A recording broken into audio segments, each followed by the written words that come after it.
Adelante, adelante, Daniel. ¿Ya? Correcto. Pues buenas tardes otra vez a todos. Me da gusto verlos y aquí el Colegio de Ingeniería y Arquitectura Pedro Castellanos Lamble les da la más cordial bienvenida aquí a esta conferencia que nos va a dar el arquitecto Salvador Dueñas. Me voy a permitir leer algo de lo que es su currículum.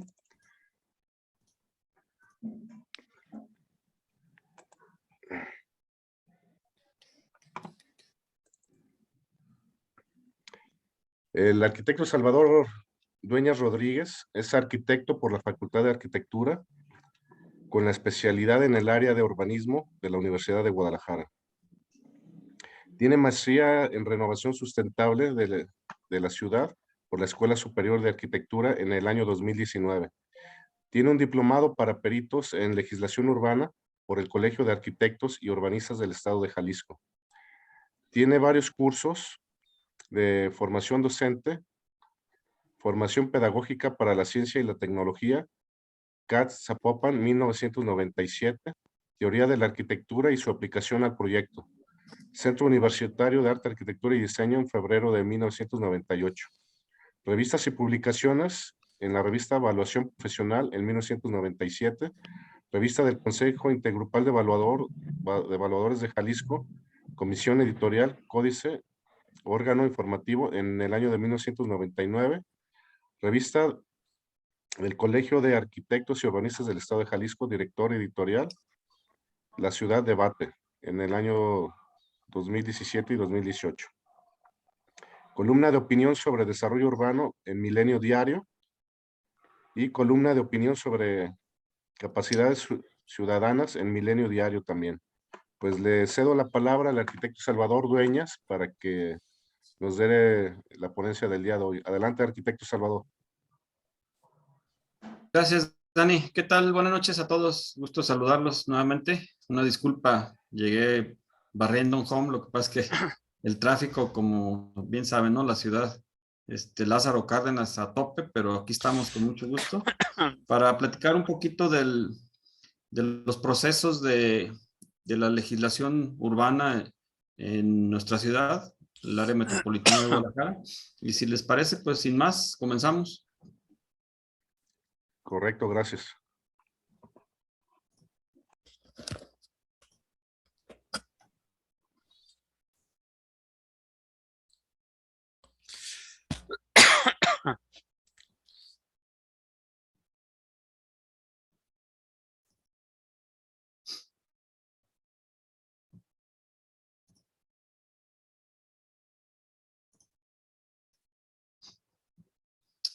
¿Se ve la pantalla? ¿Pueden ver la pantalla todos? No, compartida no. A ver. Todavía no, arquitecto, todavía no. A ver. Buenas noches a todos, antes que nada.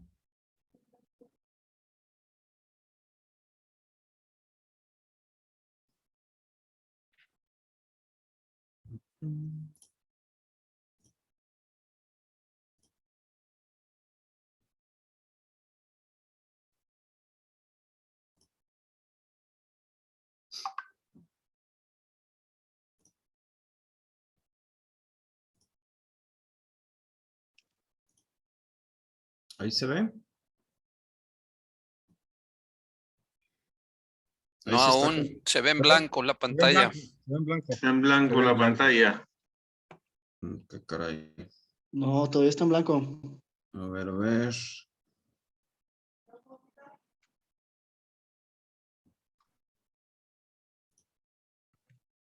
¿Qué está pasando?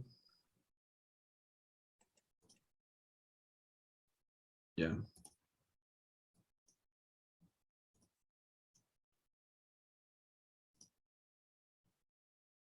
Ok. Ya.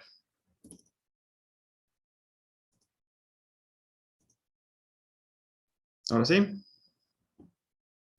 Ya. Ok. Sí, ahora sí se ve bien, ya está Muy bien. de la pantalla. Bueno, como les comentaba, pues vamos a platicar un poco del proceso de la legislación en el desarrollo urbano aquí en el área metropolitana de Guadalajara. el estado de Jalisco. Comenzando primero, a ver cómo quito esta cosa.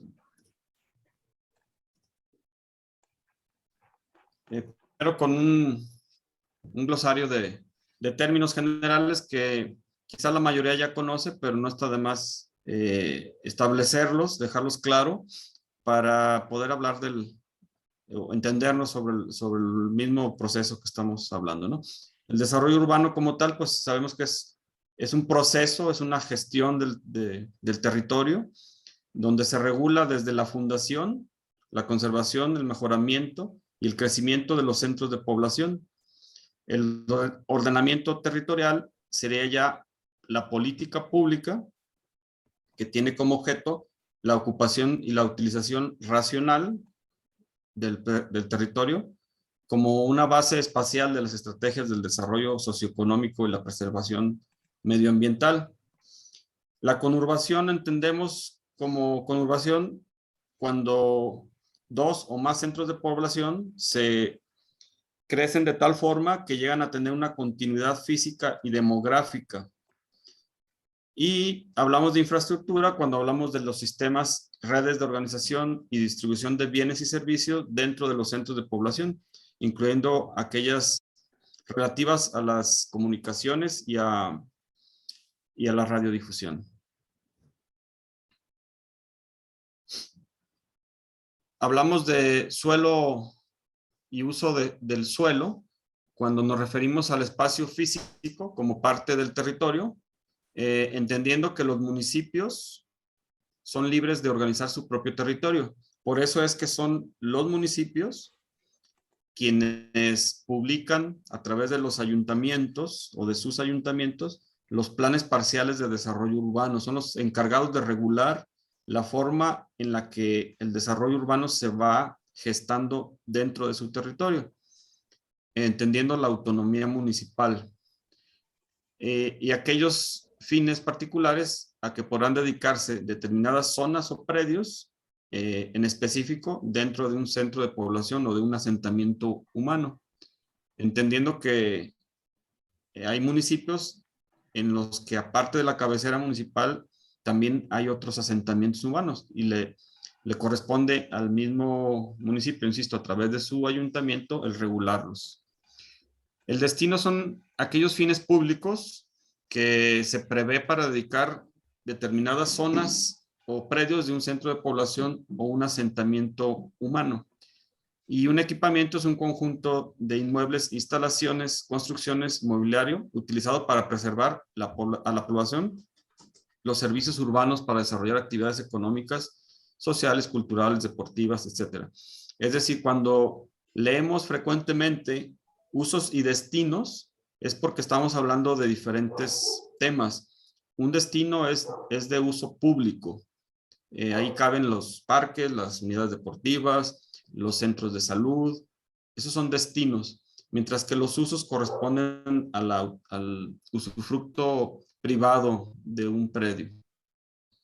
Una zona metropolitana corresponde a varios, dos o más, decíamos, centros de población que están conurbados, que por su complejidad, interacciones y relevancia social y económica conforman una unidad territorial de influencia dominante.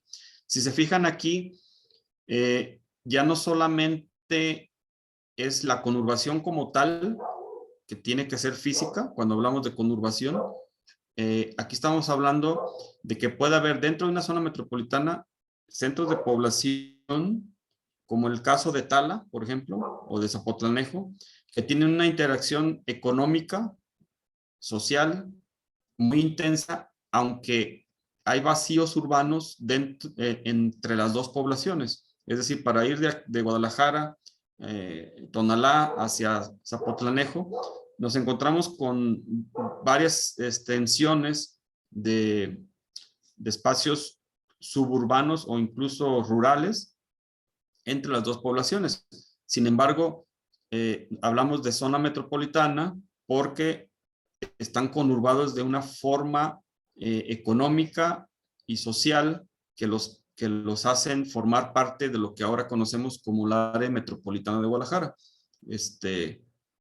que ahorita vamos a hablar también de ello. Y una región metropolitana sería la delimitación geográfica correspondiente a un conjunto de municipios colindantes o cercanos a un área metropolitana, que si bien pueden estar relativamente más distanciados, pero presentan también este tipo de vínculos socioeconómicos como tendencias de crecimiento relacionados con ella misma, aunque no presenten esta conurbación física de la que hablamos.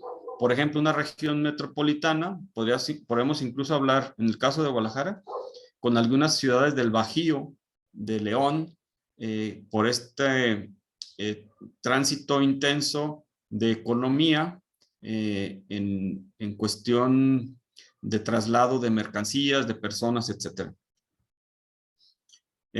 La creación de, perdón, voy a pasar, me brinqué una hoja. Vamos a pasar a los antecedentes históricos de la planeación urbana. Me aparece aquí arriba, no sé si ustedes les tapa el encabezado de la hoja, porque aquí me está tapando una parte y no sé cómo quitarla. Bueno, arriba dice planeación Aparece urbana y participación No, ciudadana. sí, es que me estaba apareciendo aquí una ventanita del mismo Zoom, pero ya vi cómo lo puedo quitar. Bueno, estábamos hablando, decíamos, de la planeación urbana y la participación ciudadana dentro de esta gestión, y nos remitimos primero a los antecedentes históricos para entender cómo es que se ha venido dando. Los antecedentes primarios los pudiéramos ubicar con la Ley de Urbanización del Estado de Jalisco, que se da en 1941. En esta ley se establecía que la ciudad capital, Guadalajara, se instalaría de forma permanente el Consejo Directivo de Urbanización, pero este Consejo Directivo no se remitía solamente al área urbana de Guadalajara, sino que tenía jurisdicción en todo el estado de Jalisco y era presidido por el gobernador en funciones, mientras que el director de construcción hacía las veces de secretario y un vocal electo bajo la modalidad de una terna que se presentaría al Colegio de Arquitectos mayoritario en el estado. Ahorita ya sabemos que hay alrededor de 7, 8 colegios. Ahí se hablaba del mayoritario. El segundo antecedente es casi inmediato, en 1942, con la Ley de Urbanización del Estado de Jalisco, en algunas modificaciones que se presentaron y se aprobaron en el Congreso, donde cambian las comisiones de planeación, por lo que durante muchos años funcionó y funcionó muy bien, que eran los consejos municipales de urbanización. Y se incluye por primera vez la representación en la integración de los consejos de la siguiente forma. El presidente del ayuntamiento, el presidente municipal, tenía un voto de calidad. El director de construcciones era el representante del gobernador dentro de esta comisión de planeación municipal o consejo municipal de urbanización. El director de obras públicas y el munícipe de obra pública o de calles y calzadas, según el nombre que tuviera en cada ayuntamiento, un ingeniero civil y un arquitecto de los colegios mayoritarios de su especialidad, un trabajador de la organización sindical del gremio de la construcción, que normalmente pues eran los sindicatos más fuertes en ese tiempo, la CTM, etcétera, un representante de la Cámara de Propietarios o la Cámara de Empresarial, y un representante de la Cámara Nacional de Comercio de Guadalajara. Así se conformaron estos primeros consejos que les decía que funcionaron durante mucho tiempo y funcionaron relativamente bien. Con la creación del Consejo de Colaboración Municipal en 1943, se logra la autonomía como una institución pública que era capaz de actuar y gestionar las materias relativas a su objetivo, que era pues precisamente la colaboración entre los municipios del estado de Jalisco, perdón, del área metropolitana de Jalisco, de Guadalajara. La nueva ley del Consejo de Colaboración Municipal Estatal, que se da en 1949, donde se señala como un organismo autónomo de participación ciudadana y vecinal en la gestión del desarrollo urbano municipal. Se incluían ciertas ideas que eran innovadoras en ese momento, como era la realización de obra pública con ingresos del impuesto a la plusvalía, que se le cobraba a los propietarios de algunos predios que eran beneficiados por obras de infraestructura y que permitían reinvertirlo a su vez para generar más infraestructura por la ciudad. Es decir, si en alguna zona, en alguna avenida de la ciudad se construía un paso a desnivel o se llevaba a cabo algún tipo de inversión en infraestructura que beneficiara a una zona, a los propietarios de los predios que tenían frente a o cercanía a estas inversiones, se les cobraba un impuesto, una cantidad determinada con base a su superficie, al valor de la propiedad, etcétera. Y esto permitía generar a su vez ingresos para reinvertirlos en mayor infraestructura. Como concepto suena bien, en la práctica no lo fue tanto porque no era fácil, por una parte, convencer a los propietarios de los predios y además lograr cobrar este impuesto.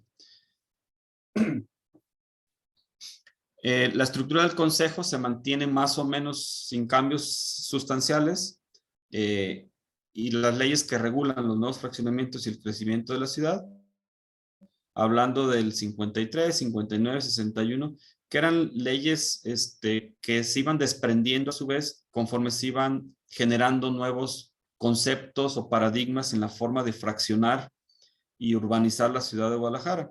Hay que recordar pues que en aquellos tiempos no existían lo que ahora conocemos como cotos o fraccionamientos cerrados, por ejemplo, por citar algo, y que conforme se van dando estos nuevos paradigmas es la legislación en la planeación urbana es igual que cualquier otro tipo de legislación. Era innecesario legislar, por ejemplo, en materia de publicaciones noticiosas, por decir algo, en redes o en medios digitales en 1950. ¿Por qué? Pues porque en 1950 no existía la Internet. Cuando sale el Internet y se empiezan a generar contenidos para la misma, pues hay que legislar conforme a este nuevo estado de la sociedad. Para eso son los congresos, para legislar de acuerdo a las necesidades que se van dando. Entonces, conforme van cambiando los paradigmas, la forma en que gestionamos nuestro territorio, es necesario también ir generando y actualizando las leyes que nos sirven para ello, para regularlo. Y les decía, pues aquí hablamos de la ley de fraccionamientos urbanos de Guadalajara, la de planeación y urbanización, esa es estatal, la ley estatal de fraccionamientos urbanos, la ley de zonificación comercial, etcétera. Y ahí vienen algunos de los decretos que les dieron vida y los años en los que fueron promulgados. Se incorporaron al consejo también el presidente municipal de la Comisión de Planeación Urbana, la de Obras Públicas y la de Secretaría de Finanzas.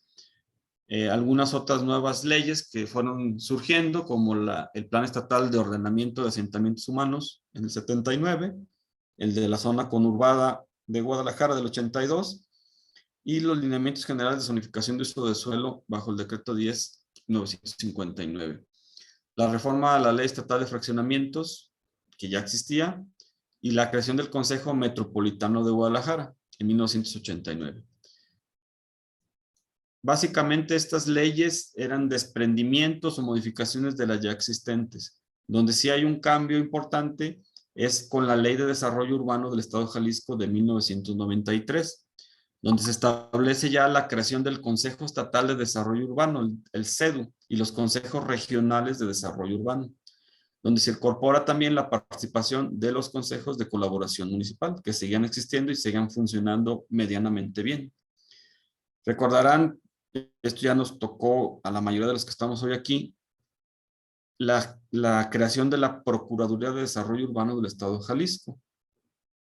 Hoy está un tanto desatendida o desaparecida de la deliberación de los asuntos públicos, pero en su momento fue todo un paradigma la creación de una Procuraduría de Desarrollo Urbano del Estado de Jalisco. Recordar que cualquier tipo de procuraduría, su función es defender los intereses de los ciudadanos ante la aplicación incorrecta, desmedida, inoportuna de una ley. la Procuraduría de Desarrollo Urbano es lo mismo, está obligada a defender el interés ciudadano. Y les decía de esta actuación un tanto gris o retraída de la opinión, de la deliberación pública, porque hay asuntos muy importantes que hoy en día se están debatiendo y que la Procuraduría no dice absolutamente nada. Y me refiero, por ejemplo, al tema de la Vía Panamericana, el tema del desarrollo Iconia sobre el Parque Natural Huentitán, por citar solo algunos, ¿no? Y esto quizá tiene mucho que ver con la forma en que son seleccionados quienes encabezan estas procuradurías, estas instancias de defensa del ciudadano o del interés público. En aquella Procuraduría de Desarrollo Urbano del 93, les decía, los consejos regionales señalados en la ley al final nunca acabaron por conformarse como tal, y los consejos de colaboración municipal que sí existían se quedaron instalados solamente dentro de los municipios del área metropolitana, es decir, no fueron incorporados como tal en la función real diaria de la Procuraduría. En 1995 aparece el Reglamento Estatal de Zonificación, que por muchos años nos sirvió como un medio de consulta en temas no solo de zonificación del suelo urbano, sino también en temas de construcción. Recordarán que el Reglamento Estatal de Zonificación hablaba de superficies, por ejemplo, de áreas abiertas dentro de las viviendas que dieran la posibilidad de ventilar espacios, de iluminarlos, etcétera. Hablaba de superficies mínimas en espacios habitables, etcétera, y que incluso hoy en día sigue siendo un instrumento para muchos municipios que no cuentan con un reglamento de obras públicas, por ejemplo, y que se sigue utilizando porque fue un elemento muy valioso este reglamento estatal de zonificación para el interior del estado, sobre todo hablando de municipios pequeños que, insisto, no tienen la capacidad de instalar como tal una dirección de obras públicas que califique y regule el desarrollo urbano dentro de sus centros de población. En el 2008, recordarán que aparece el Código Urbano del Estado de Jalisco, que sigue existiendo, obviamente con algunas modificaciones que se le han hecho, donde se le quitan ciertas atribuciones de ejecución de obra a los consejos de desarrollo urbano y los circunscribe, como órganos de consulta en materia de desarrollo urbano. Es decir, ya no tienen atribución de dictaminación, simplemente son de consulta. O sea, les resta peso al grado pues de que prácticamente estos consejos de desarrollo urbano ya nada más son, como coloquialmente se dice, floreros, adornos para la consulta sin mayor atribución. El problema con la aparición de este código urbano no solamente es que le resta estas atribuciones a los consejos, sino que también la participación ciudadana es limitada y es manejada además por ciertos intereses de grupo político, como desgraciadamente luego sucede en el desarrollo urbano, que no se toman las decisiones bajo preceptos técnicos, sino de interés político. La representación de alguna forma de esta participación ciudadana es a modo, en el sentido de que el Consejo de Desarrollo Urbano, el CEDU, se integra de la siguiente manera: 3 universidades, 17 funcionarios públicos y 23 organismos ciudadanos. Pero de estos organismos ciudadanos hablamos de que solamente 4 son asociaciones vecinales. Todos los demás corresponden a cámaras, a sindicatos, a colegios. Es decir, la participación ciudadana como tal, a través de asociaciones vecinales, se limita a 4 de cerca de 40 representaciones. Mientras que estas cámaras responden comúnmente a intereses de quien les convoca y les instala dentro del consejo. Los consejos regionales no están reglamentados y los consejos municipales nos otorgan tal apertura de perfiles, pues que igualmente están plagados de intereses, ¿no? De quien, insisto, de quien los pone ahí, dejando poco espacio real para la participación ciudadana como tal. Las modificaciones más recientes en temas de legislación urbana, pues sabemos que en el 2008 el Código Urbano es modificado. Se supondría que debe estar basado en la Ley de Desarrollo Urbano del Estado de Jalisco y que los instrumentos de planeación y los organismos de participación ciudadana se alineen de tal forma que funcionen. Aunque en la realidad sabemos pues, que están desfasados, no son operativos realmente. Y además no se imponen reglas claras para las nuevas urbanizaciones. Se mantiene esta visión errada de la expansión urbana, que ya hemos platicado otras veces, de este queso gruyere en el que está convertido la ciudad, donde encontramos desarrollos urbanos, sí, urbanos, y luego encontramos vacíos, y luego otra vez otro desarrollo, y luego nuevamente otro vacío urbano. Lo podemos ver en Tezistán, en Tlajomulco, etcétera. ¿Y qué son estos vacíos, esta suerte, les decía yo, de queso gruyere? Pues son predios que están sujetos a la especulación, esperando que esos terrenos suban de valor, se rodeen de desarrollos urbanos y luego sean desarrollados pues con una plusvalía generada de forma artificial y que no está regulado en la ley. Les he comentado que en algunos países los impuestos prediales son diferenciados de tal forma que es prácticamente imposible especular con el suelo urbano. Por ejemplo, sabemos que aquí en nuestro contexto, el valor del predial de casa habitación es más barato comparado con el de un terreno. Sin embargo, la diferencia no es tanta que invite al que el propietario del predio lo desarrolle. Lo puede guardar, pagar esos prediales, sabiendo que la utilidad o la plusvalía que le va a generar con el tiempo va a ser mucho mayor que lo que pueda estar pagando por cuestión de predial. Les comento que en algunas ciudades de Texas, en Estados Unidos, el impuesto predial para predios, para terrenos urbanos o dentro de la mancha urbana que no estén desarrollados, llega a ser del tamaño del 10% del valor del terreno. Es decir, si ustedes tienen, alguna persona tiene un terreno que quizás vale, no sé, 20 millones de dólares y quiere no desarrollarlo esperando que sus vecinos lo hagan para que luego su predio valga más, terminaría pagando el valor del predio en 10 años. Esto es incosteable. Nunca va a obtener una plusvalía de ese tamaño. ¿Qué es lo que hace entonces? O lo desarrolla o lo vende.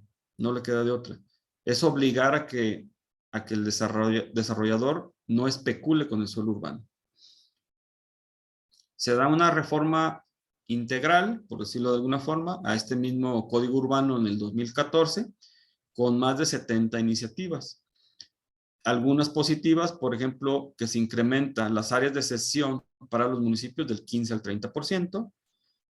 Algunas que están dentro de la polémica, de acuerdo a la visión que tenga cada uno en lo particular, como es el impulso de la construcción de condominios y de vivienda vertical. El problema aquí, creo yo que si bien se impulsa este tipo de desarrollos verticales, no se obliga a la regeneración de la infraestructura urbana primero. Es decir, para poder desarrollar de manera más intensa el territorio, generando mayores densidades poblacionales, habría que primero renovar la infraestructura de agua potable, de iluminación, de alcantarillado, de superficies de rodamiento, etc. Algunos otros cambios son que el secretario de Infraestructura y Obra Pública, la SIOP, sería en automático el secretario técnico de este CEDU y se incluye también al presidente del Colegio de Ingenieros Mecánicos Electricistas del Estado de Jalisco. No sé realmente que tenga que ver un colegio de ingenieros mecánicos electricistas con el desarrollo urbano, pero bueno, se le incluye también. Algunas reformas al CUEG y a la Ley de Coordinación Metropolitana en 2017, donde se buscaba armonizar estas leyes, estos reglamentos, con la Ley General de Asentamientos Humanos y Ordenamiento Territorial y Desarrollo Urbano. Ustedes lo saben, es una ley federal que se decreta en el 17, 16, entra en funciones el 17, y a partir de que hay una ley federal en la materia, pues todas las leyes estatales se tienen que armonizar con ella. No puede la ley federal decir una cosa mientras que las estatales dicen otra. Con esta idea se impulsa la figura de los desarrollos orientados al transporte, el famoso DOT, donde se pretende detonar este tipo de vivienda de la que hablábamos, la vivienda vertical, que está o estuviera cercana a los medios de transporte público. Por ejemplo, en la zona paralela a Avenida Federalismo, donde va la línea 2, se promueve que haya más vivienda vertical. ¿Cómo se promueve? Pues a través de los planes parciales. ¿Qué es lo que proponen los planes parciales? Bueno, pues que las densidades poblacionales que se permitan ahí a través de las licencias de construcción que se obtengan sean de diferente tipo en términos de intensidad de construcción, es decir, más niveles, más Qs, coeficiente pues, de utilización, para conseguir más vivienda y más población paralela a estas líneas de transporte, ¿no? Ahora que ya tenemos la línea 3, sucederá lo mismo, y lo mismo para la línea 1.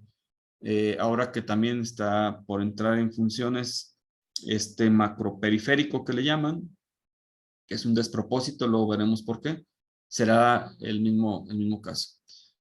El Instituto Metropolitano de Planeación, el IMEPLAN, se encargará de elaborar los proyectos, de evaluar los fondos de financiamiento y de emitir un dictamen de impacto urbano que podrá ser aprobado o no por los propios ayuntamientos, pero que es necesario para que se pueda acceder a la bolsa del Fondo Metropolitano.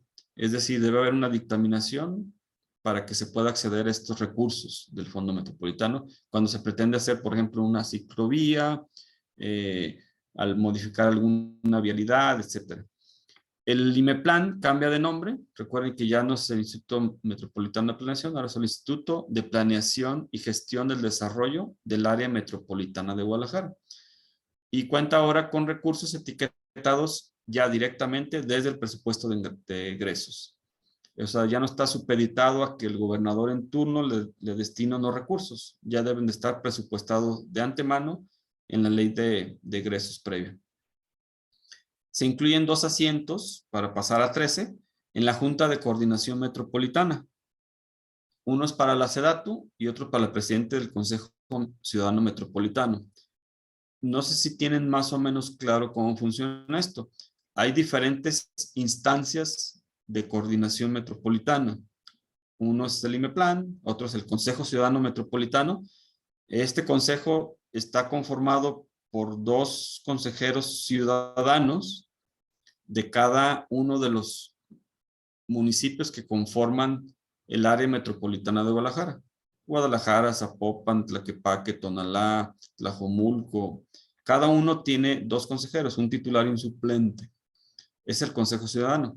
Está la Junta de Coordinación también, donde participan los presidentes municipales o un representante que designe también de cada uno de los presidentes municipales. Y a estas instancias de coordinación, específicamente a la Junta, les decía, pues se agregan estos 2 asientos, ¿no? Uno para la SEDATU y uno para el presidente del Consejo Ciudadano. Hablando de leyes y reglamentos de la planeación urbana relativo a los niveles de legislación, aunque quizá luego los puristas del lenguaje técnico legal dirían que no son niveles, porque hay que recordar que no son niveles de gobierno, son órdenes de gobierno, ¿no? Federal, estatal y municipal. Aunque para fines prácticos lo entendemos como niveles, puesto que, como les decía, cuando se promulga una ley federal, luego las leyes estatales se tienen que armonizar para no ir en contra de esa ley. Entonces, al final de cuentas, pues sí termina siendo un nivel diferente para cada uno de estas de estos órdenes de gobierno, y hablando de las leyes y reglamentos de planeación urbana en este sentido, encontramos que a nivel federal, está el Plan Nacional de Desarrollo Urbano, el que estaba vigente hasta hace poco, el 2014-2018. Ahora que entra esta nueva administración, debe de estar ya en vigencia el del 2019.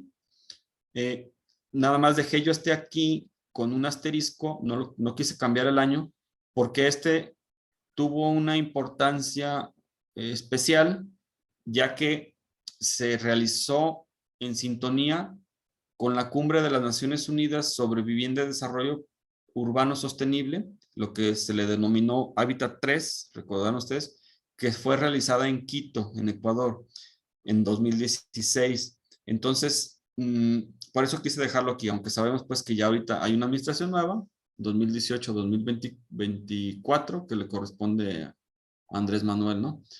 Y debe de haber su propio Plan Nacional de Desarrollo. Los objetivos de este plan, pues, es controlar la expansión de las manchas urbanas, por lo que les decía, evitar estos quesos gruyère en las urbes, generar una sustentabilidad en términos social, económico y ambiental. La famosa triada de la sustentabilidad, ¿no? Implementar instrumentos de control para la gestión del suelo, que serán desde reglamentos, planes parciales, etcétera. Impulsar la movilidad sustentable a través de la conectividad y la accesibilidad. Evitar asentamientos vulnerables en zonas de riesgo.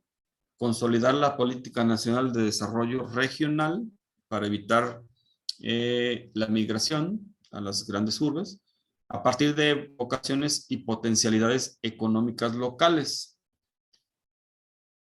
Citaremos, por ejemplo, aquí una política de desarrollo regional que se ha venido manejando, sobre todo en los últimos años de Peña Nieto y los primeros de Andrés Manuel, que se hablaba de esta vinculación del Golfo de México al Pacífico a través del puerto de Veracruz y el puerto de Manzanillo, Colima, pasando por toda la zona industrial del Bajío, de León, Silao, toda esta parte de Irapuato, Salamanca, etcétera, obviamente con la vocación comercial que le conocemos desde siempre a la ciudad y al área metropolitana de Guadalajara, y llegando a Colima al otro puerto, es decir, se puede aprovechar esta circunstancia, este contexto que ya existe de manera regional con esa visión de futuro, ¿no?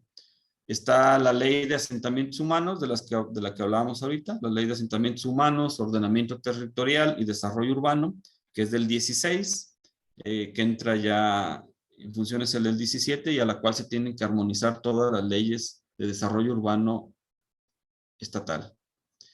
El siguiente nivel, pues estaremos hablando que es el nivel estatal, donde encontramos desde planes de desarrollo de centro de población, planes parciales de centros históricos, por ejemplo, planes regionales de desarrollo urbano, planes de zona metropolitana, el plan estatal como tal, el plan estatal de desarrollo, y en nuestro caso, nuestro contexto, pues el Código Urbano del Estado de Jalisco.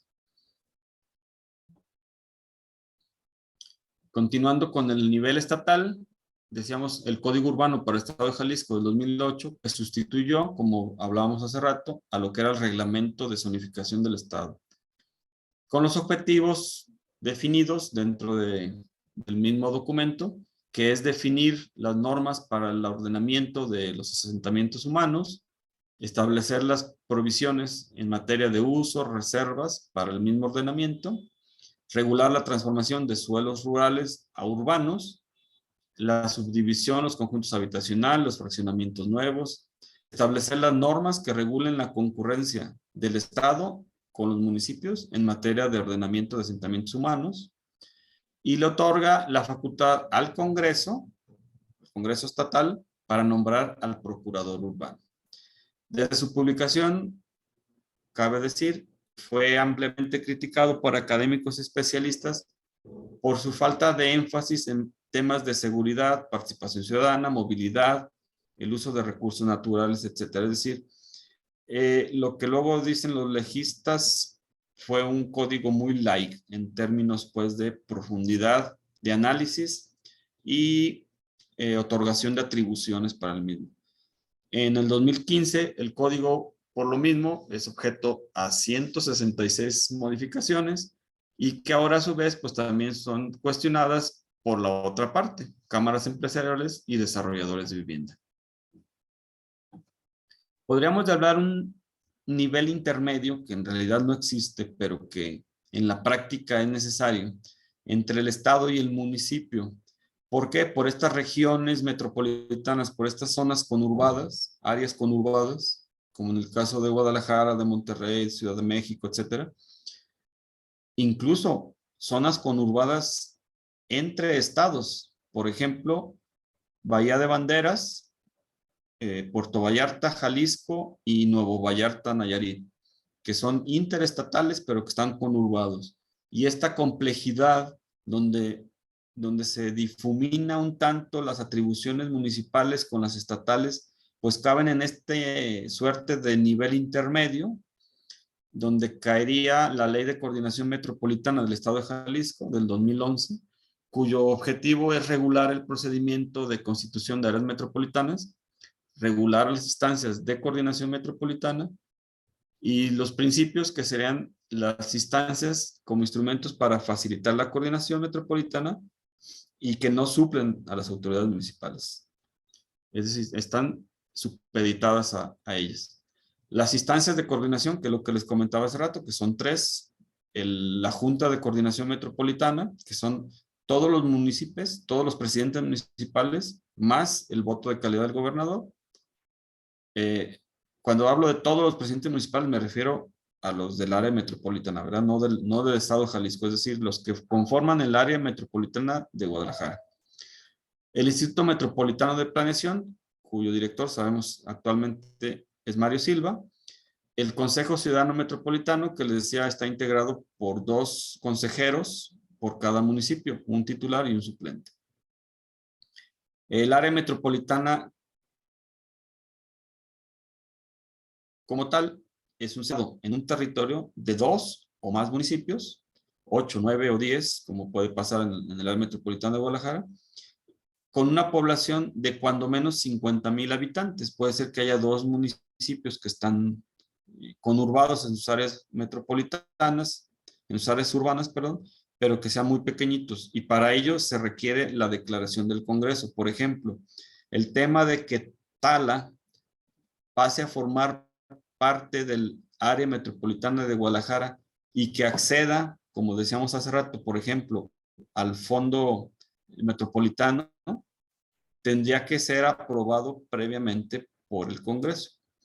La región metropolitana, decíamos que está integrada por un área metropolitana y 1 o más centros de población cercanos, pero que tienen esta tendencia de acercarse en su crecimiento, ya sea de forma física o socioeconómica. Hablamos hace ratito pues de este tema de la región industrial del Bajío, con Guadalajara, con Veracruz, etcétera, ¿no? Y ya en un nivel más cara a la vida diaria del ciudadano, más aterrizado a su contexto local del día a día, pues es el nivel municipal, donde encontramos el Programa Municipal de Desarrollo Urbano, el Plan de Desarrollo Urbano de Centro de Población, el Reglamento de Gestión Integral del municipio o de los municipios, los planes de desarrollo urbano, ahorita ya están publicados, ya están en funciones, por ejemplo, los de Guadalajara, los de Zapopan se elaboraron, pero no se publicaron por alguna razón. Acaban de entrar a operación los de Tlaquepaque. Hay municipios, así lo dice el Código Urbano, todos los municipios, mejor dicho, así lo dice el Código Urbano, tienen la posibilidad, no están obligados, pero tienen la posibilidad de elaborar nuevos planes parciales de desarrollo urbano, pero para ello, durante el primer año del ayuntamiento, recuerden que los ayuntamientos son de 3 años, ¿no? Durante el primer año tienen que someterlos a un proceso donde se incluye una consulta ciudadana, la elaboración de los planes, etcétera, y su publicación a través del cabildo, ser aprobados y después de ello inscribirlos en el registro público. Pero no están obligados a ellos. Por eso es que hay municipios que siguen trabajando con planes parciales de desarrollo de hace 5, 8, 10, 15 años, o porque no les interesa hacerlo, o porque no tienen los recursos, o porque consideran que siguen funcionando, que siguen vigentes los planes con los que se continúa trabajando. Está también el reglamento de compensación, indemnización o mitigación por acciones urbanísticas de Guadalajara, muy polémico desde el principio, recordarán. Este reglamento de orden municipal se generó durante la gestión de Enrique Alfaro como presidente municipal de Guadalajara, donde en lugar de obligar a los desarrolladores que hicieron vivienda vertical brincándose las trancas, como dice la ley, que debían de demoler, en lugar de hacer eso, lo que se hizo fue generarles una suerte de multa o de pago por este concepto de indemnización o mitigación, y con eso pues pasaban sus edificaciones a estar del lado correcto de la ley. Criticable, obviamente, pues a todas luces, ¿no? Hablando ya de estos planes parciales de desarrollo urbano, si nos remitimos directamente a la ciudad de Guadalajara, por su importancia como capital del estado, hay que recordar que los planes con los que estamos trabajando actualmente estuvieron impugnados por instancias ciudadanas como el Parlamento de Colonias, que consideraban que no respondían al interés legítimo ciudadano, sino a intereses de grupos de desarrolladores. En algunos casos se consiguieron suspensiones, después a través de litigios el gobierno logró levantar estas suspensiones. Algunos planes siguen todavía en este debate. Es el caso, por ejemplo, del plan parcial que corresponde a la Minerva. Grupos afines como ciudadano, como decía, como el Parlamento de Colonias, pues siguen en esta brega, en esta lucha, por lo que ellos consideran que no responde al interés público, sino al interés de grupo de desarrolladores. Esta era una imagen que aparecía en internet cuando se estaban terminando de poner a la muestra pública, a la consulta pública, los planes parciales de Guadalajara. Hablaban ellos de que se buscaba la promoción de una movilidad no motorizada, de espacios públicos con calidad, es decir, una suerte o una serie de elementos pues que nadie puede decir que no. Nadie puede decir que no quiere tener, por ejemplo, una ciudad ordenada o una ciudad competitiva o combatir el calentamiento global. El tema, como siempre, que estos 8 ejes fundamentales habría que ver cómo se están implementando y si realmente el plan parcial publicado responde a esta idea de estos 8 ejes, ¿no? Al ser aprobados estos planes parciales por el Cabildo de Guadalajara y luego de que fueran publicados, les decían la oficial en enero del 2018, los 53 planes parciales de desarrollo urbano entran en vigencia o son vigentes, pero surten efecto hasta que la SEMADET emita el dictamen de congruencia. Ya que de no ser así, se impide que se inscriban en el registro público. Esto fue uno de los temas bajo los cuales el Parlamento de Colonias los estuvo combatiendo, porque la SEMADET no emitió este dictamen de congruencia en tiempo y forma como debe de haberlo hecho. Y sin embargo, se registraron, se inscribieron en el registro público, entraron en vigencia y y siguen como tal, después de un intenso litigio, como les decía, meses, pues actualmente son los que tenemos en funciones, estos planes parciales elaborados en el 18, y que pueden ser consultados por cualquiera de nosotros en las páginas del ayuntamiento, ¿no? Algunas de las observaciones que en aquel momento presentaba la CEMADET, pues quedaron registradas. Se hablaba de 6,560 observaciones, poquitas, que indicaban pues que para la dependencia no era lo correcto o no estaban bien realizados. ¿Por qué? Pues en cada una de ellas se podría consultar, ¿no? Sin embargo, decíamos, pues el Ayuntamiento de Guadalajara confirmó haber recibido las observaciones, pero señala que desde su perspectiva legal, pues esta etapa previa de la consulta se habían subsanado todas estas observaciones y que los planes podrían ser publicados y registrados en registro público y por lo tanto, pues ser instrumento en firme, ¿no? Como le dicen los abogados.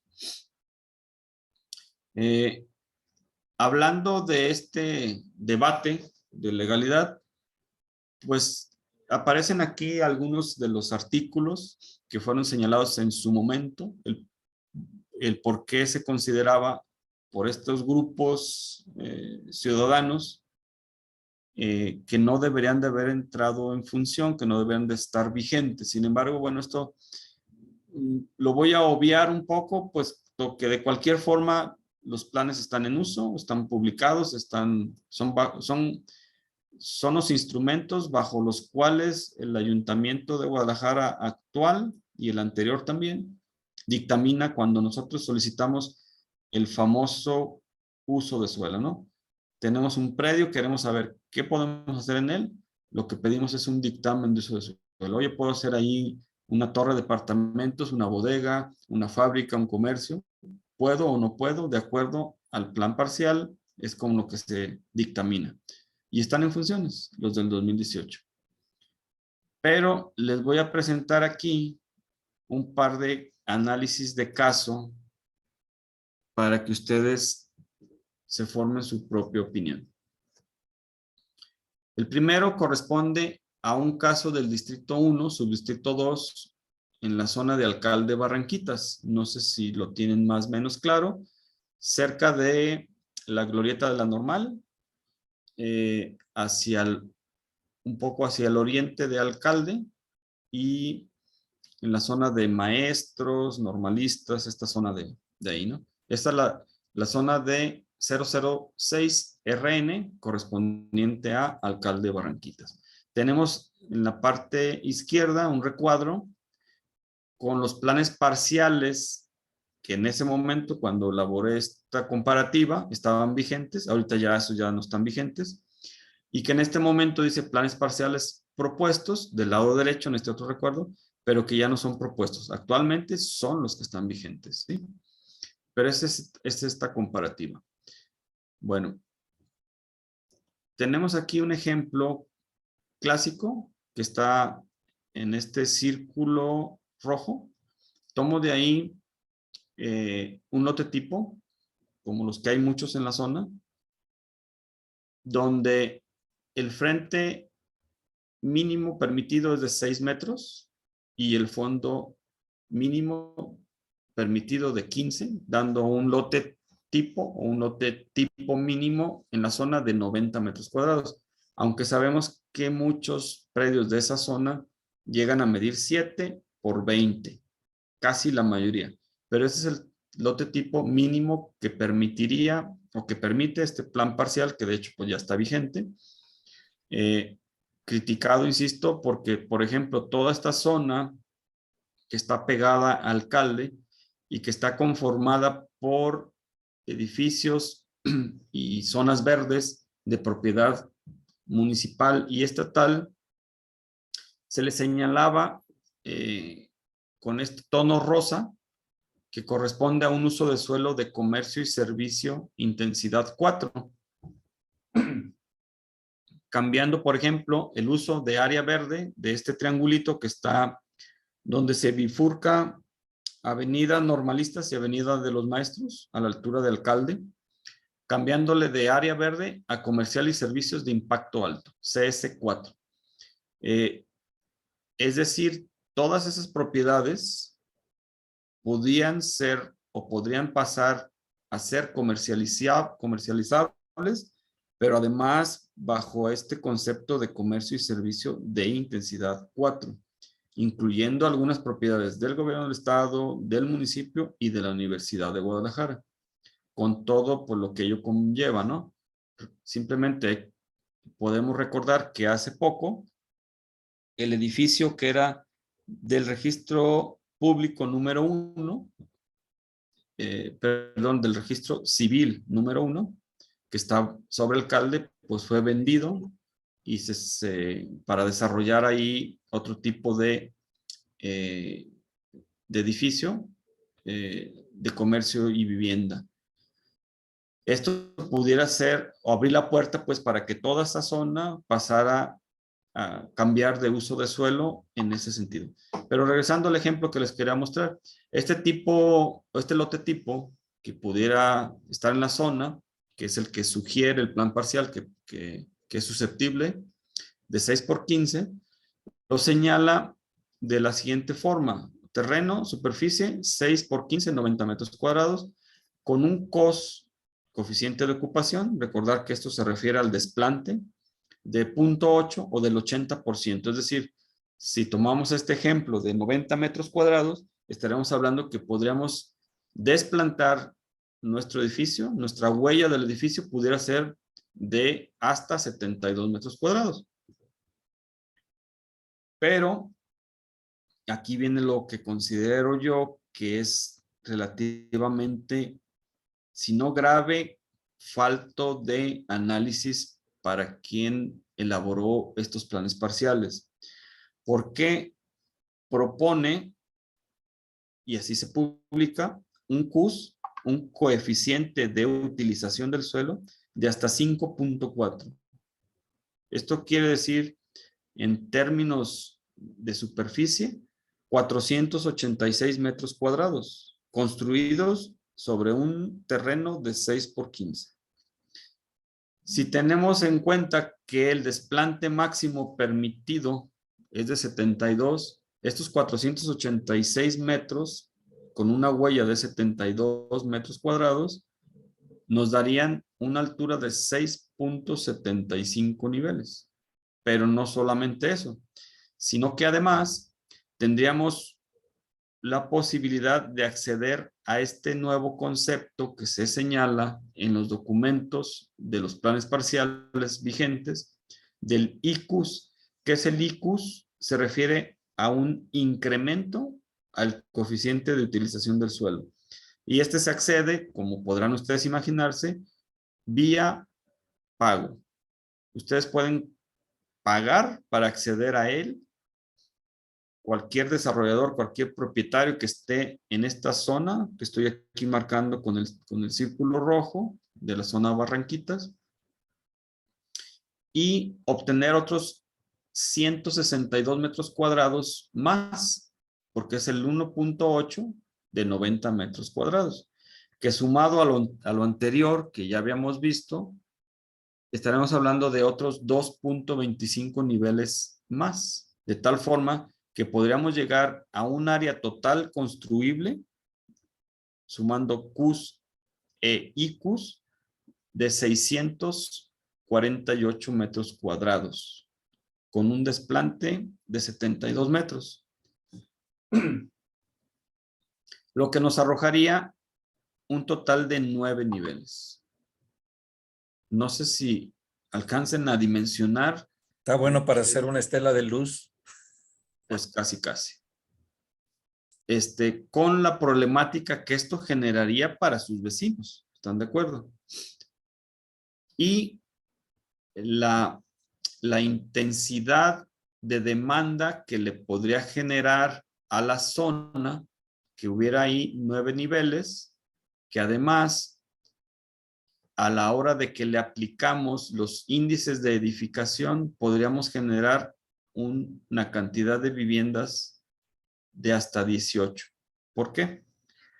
Porque si se llega al máximo analizado, que además lo permite el plan parcial, porque prevé una altura de 27 metros, o sea, si tomamos en cuenta 3 metros en promedio por nivel y permite una altura de 27, quiere decir que sí están pensando que se pueda llegar a esos 9 niveles.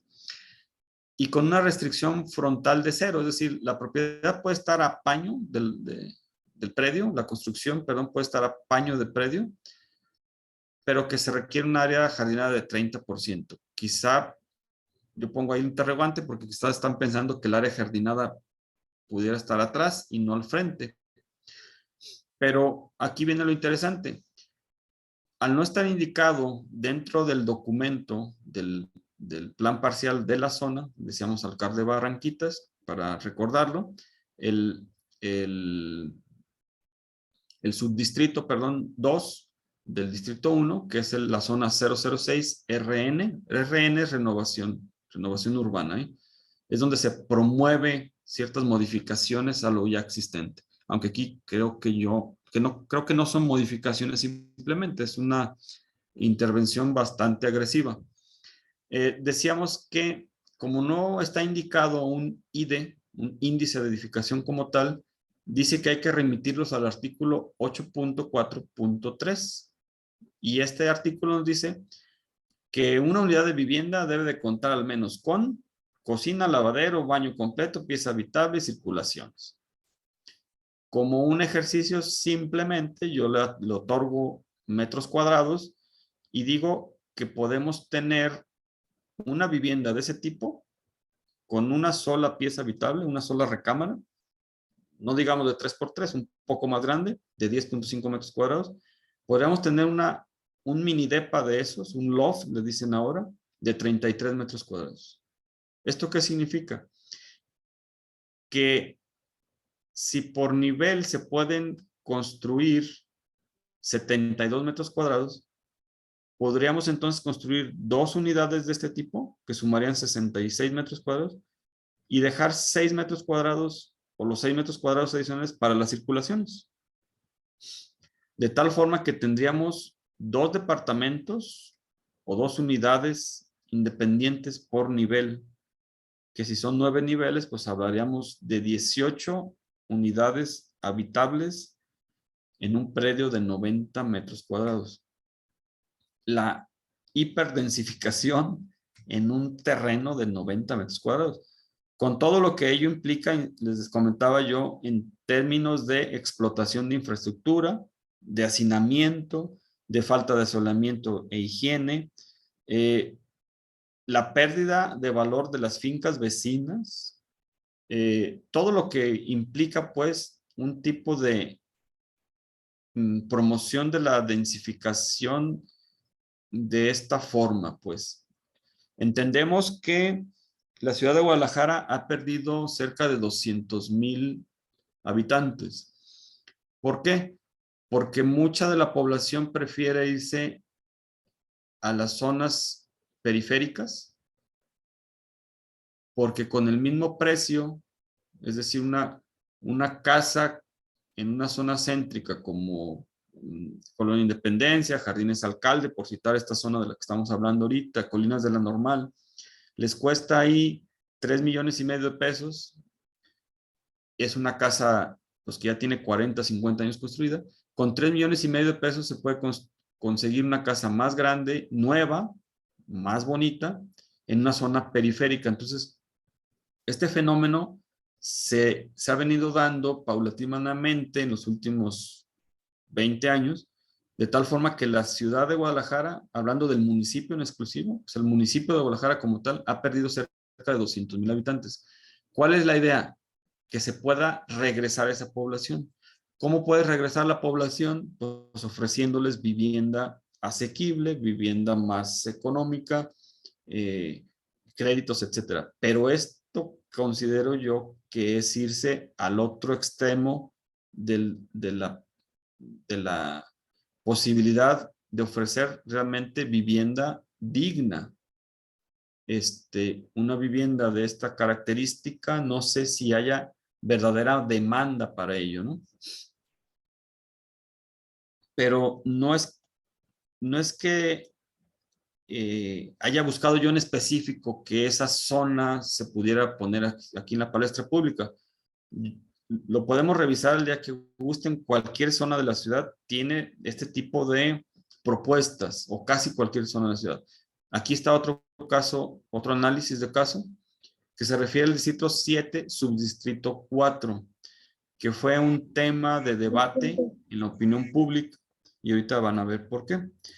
Está igual del lado izquierdo, el plan parcial vigente, o que estaba vigente hasta antes de estos planes parciales del 2018, y los planes parciales ya del 2018, que en el momento del análisis eran los propuestos, ahorita ya vigentes, ¿no? Vuelvo a lo mismo, se hace un análisis.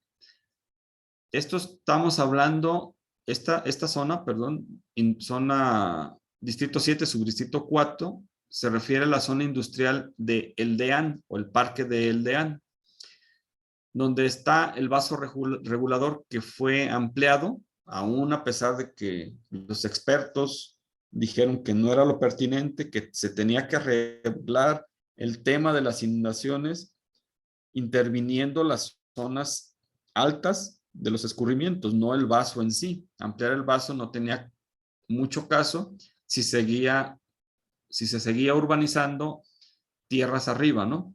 Pero en fin, ese es otro tema. El vaso regulador se amplió con la promesa de que ya no se iba a inundar, se sigue inundando la zona, pero aquí lo grave es que el plan parcial previo, que aquí se lo muestro, pueden ver que en la punta baja de este triángulo que está delimitado aquí, la mayor parte con la zona verde y el vaso regulador en azul, la parte baja, si se fijan, es un área que está marcada como verde. EB es el término que perdón, son las siglas que se le asignan, que son espacios verdes o espacios abiertos.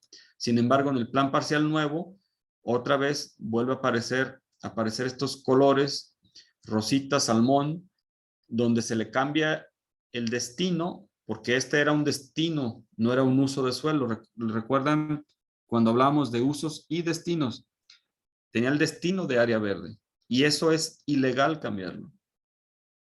Hay que recordar que los municipios están obligados a conservar, preservar, mantener sus bienes, acrecentarlos, pero no pueden ser comercializados. Sin embargo, lo hicieron. Se desprendió del interés público este predio para venderlo y comercializarlo, pero además se les hace el favor a los desarrolladores de cambiarle el uso a comercial y servicios de impacto medio, con estas características que están aquí. De acuerdo al plan parcial, el lote tipo en la zona mínimo permitido es de 12 por 22,5, 270 metros cuadrados. La superficie pues arroja 270 metros cuadrados, decíamos, perdón, 12 por 22,5, y con estas características: un coeficiente de ocupación, un desplante del 60%, porque aquí es tipo medio, no es tan intenso, no es como el otro que tenía el 0.8, aquí es 0.6, sin embargo arroja una superficie de 162 metros con este mismo ejemplo. Un CUS de 1.8, pero aquí, ojo, el ICUS, este nuevo término del que hablamos, este incremento al CUS, lo llevan hasta 7.20. ¿Cómo se accede a él? Pagando. ¿Qué es lo que estamos mandando como mensaje? Se puede desarrollar lo que tú quieras según tu capacidad de bolsillo. Y eso no es de interés público, eso es de interés económico. Y no es que los desarrolladores no puedan participar en el desarrollo urbano. Claro que sí, son parte de todo este grupo, pero hay que entender que el gobierno como tal no es un desarrollador, no es un broker inmobiliario. El gobierno es un ente regulador cuyo interés primario debe de ser el interés social, el interés de la ciudadanía, el interés público. Sin embargo, insisto aquí, ¿qué quieres hacer? Lo que tú quieras, simplemente paga. ¿Qué puedes pagar? Puedes pagar un ICUS, un incremento al CUS, de hasta 7.20, que te llevaría a este mismo ejemplo que estamos poniendo de 12 por 22,5 a 1,944 metros cuadrados construidos. ¿Eso qué significa? Bueno, pues que pudiéramos llegar a la cantidad de 2,430 sumados el coeficiente de utilización normal más el coeficiente de utilización incrementado, y que nos permitiría, de acuerdo a los mismos ejemplos de los que estamos hablando, de hasta 100, de hasta 15 niveles. 15 niveles. ¿Qué es esto? Pues es ofrecerle al desarrollador inmobiliario todas las posibilidades abiertas para llevar esto a una hiperdensificación en una zona que sabemos que se inunda cada año, que tiene una problemática ya de por sí muy aguda en temas, de drenaje, de desalojo de aguas, y que vas a llevar ahí a cuántas personas. Creo que esto es importante señalar, es importante que la ciudadanía participe, y por eso señalaba yo cuando hablamos de los espacios de la participación ciudadana, por ejemplo, en el Consejo Ciudadano Metropolitano, y de cómo están cooptados estos espacios, pues por cámaras empresariales, por grupos que si bien pudieran considerarse de la parte social o de la ciudadanía, en realidad sabemos que responden a intereses de grupo. Universidades, cámaras empresariales, cámaras de comercio, cámaras industriales, sindicatos, etc. Y es poco el espacio que se le da al ciudadano como tal. Les doy un dato bien claro. Cuando un plan parcial se va a publicar para que entre en operación, entre en vigencia, se le da un tiempo a la ciudadanía. Un ciudadano común, si para nosotros como arquitectos de repente algunos términos no nos son tan claros o tan fáciles de digerir, para un ciudadano común que a lo mejor es abogado o es médico o incluso no tiene una carrera, es taquero, no sé, cualquier oficio que se les ocurra, entender esta información no es tan fácil. Bueno, existía un tiempo para el análisis de estos planes parciales, antes de que se publicaran. Era el tiempo de la consulta, que se le denomina. Cuando la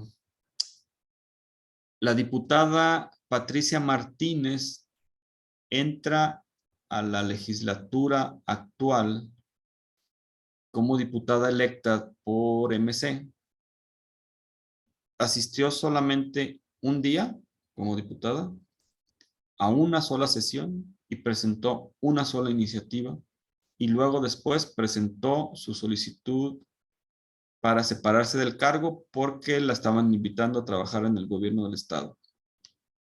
¿Cuál creen que fue esta iniciativa de ley que se presentó y que desgraciadamente fue aprobada? Pues que los tiempos para que la ciudadanía pudiera analizar estos documentos, insisto, demasiados técnicos, demasiado complejos para el ciudadano común, que ese tiempo se redujera a menos de la mitad. ¿Cuál es el objetivo de esto? Pues que el ciudadano no entorpezca en términos de tiempo la publicación de estos planes. Sin embargo, creo yo que por la importancia que revisten para la gestión del territorio de todos los que vivimos aquí en la ciudad, esto, por el contrario, deberá de ser mucho más abierto, expuesto a la ciudadanía, que se les explique, que lo entiendan, que lo analicen. Si la ciudadanía está de acuerdo con esto, adelante.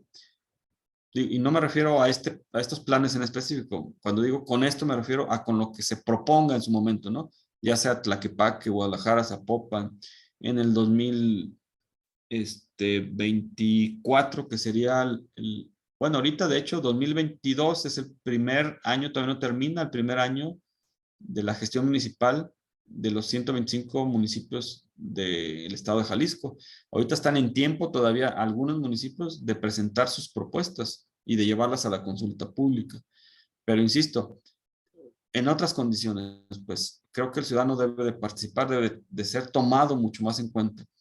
Y también que los colegios y las asociaciones de profesionistas tomen un rol mucho más participativo, más responsable, más de opinión, de participar en la deliberación pública de estos instrumentos que a final de cuentas nos afectan a todos, para bien o para mal.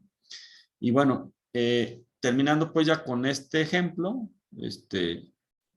el caso es muy similar al primero, porque también aquí se puede llegar al máximo analizado, ya que para este caso en específico no hay una altura máxima. Entonces, si se llega a 6, 8, 10 niveles, 15 niveles, no hay ningún problema, no hay una restricción como tal, solamente hay una restricción al frente de 5 metros y una restricción posterior que está ligada a la altura, donde se dice que el 20% de ella debe estar jardinada, y en el mismo caso que el anterior, no hay un IDE.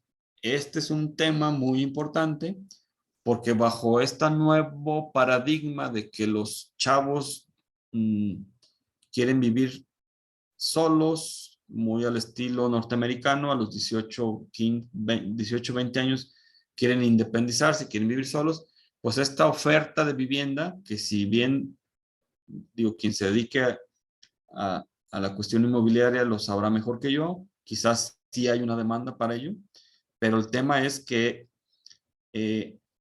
hay una demanda para cocaína. Eso no quiere decir que tenemos que legalizar la cocaína. Lo que tenemos que buscar es regularizar que no exista esa demanda o inhibirla lo mayor posible. Es decir, no todas las demandas de un producto son positivas para el ciudadano en general o para la ciudad, en este caso, hablando de desarrollo urbano. Y habría que ver si un edificio construido en una superficie de 12 por 22,5, 270 metros, ofrecería las mejores condiciones en términos de impacto a su entorno, con un edificio de 15 niveles en el que cabrían, volviendo a este ejemplo del IDE, de 4 departamentos por nivel y un total de 60 mini departamentos en un predio de 270 metros cuadrados. Lo mismo que señalaba en el anterior, pues con todo lo que implica en términos de presión sobre la infraestructura existente, de agua potable, de alcantarillado, de suministro eléctrico, etcétera, etcétera. El problema de la falta de asolamiento o higiene, el impacto para el contexto de los vecinos, el tener un edificio de esa altura pegado a tu casa y que te roba el sol las 8 o 10 horas diarias que pudieras tener asoleamiento en tus patios, la pérdida de valor que implica para estas fincas vecinas, etcétera. Es decir, no se trata de incidir en la densidad de la población a tontas y locas. Se trata de generar un entorno amigable para que el desarrollador se sienta incentivado a invertir, a generar vivienda de calidad, afectando siempre, o al menos intentando que afecte siempre de manera positiva a su contexto, donde va a trabajar, donde va a intervenir, no de imprimirle pues esta presión innecesaria a una zona, pauperizando las propiedades vecinas, etcétera, ¿no? Prácticamente con esto cierro la presentación y quedo abierto pues a cualquier comentario que pudieran tener ustedes para ello. Muchas gracias, arquitecto Salvador. Muy buena la ponencia.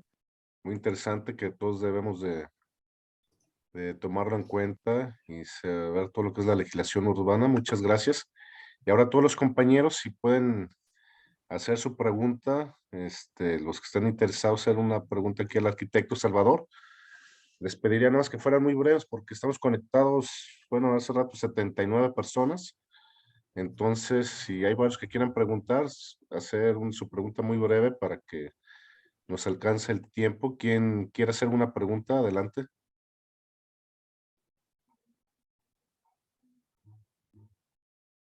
A ver, Juan Antonio, por favor.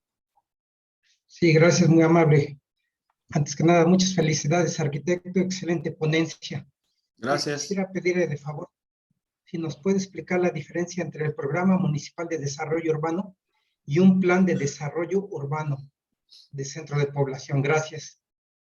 Sí, los planes, pudiéramos decirlo en términos coloquiales, son operativos. Es como un plan parcial. Son más operativos en términos de la utilización para la intervención del territorio. Mientras que los programas son más relativos al concepto que se intenta imprimir al desarrollo, no solamente urbano, cualquier tipo de desarrollo económico, etcétera. Es decir, esa sería como más que nada la diferencia entre una cosa y otra. Es el concepto que se está buscando o el fin que se está buscando obtener. En términos conceptuales o operativos ya directamente sobre el territorio. Por último, ¿cuál está arriba de cuál? ¿El plan municipal o el plan de desarrollo? No, son Gracias. paralelos, son instrumentos paralelos que de hecho, deben de estar en concordancia. Lo que se busca es que los planes estén alineados a los programas para que se puedan instrumentar sobre los territorios o sobre de lo que estamos hablando, ¿no? En términos económicos, políticos, en este caso desarrollo urbano. Gracias, arquitecto. Muchas felicidades. No, ¿de qué? Gracias.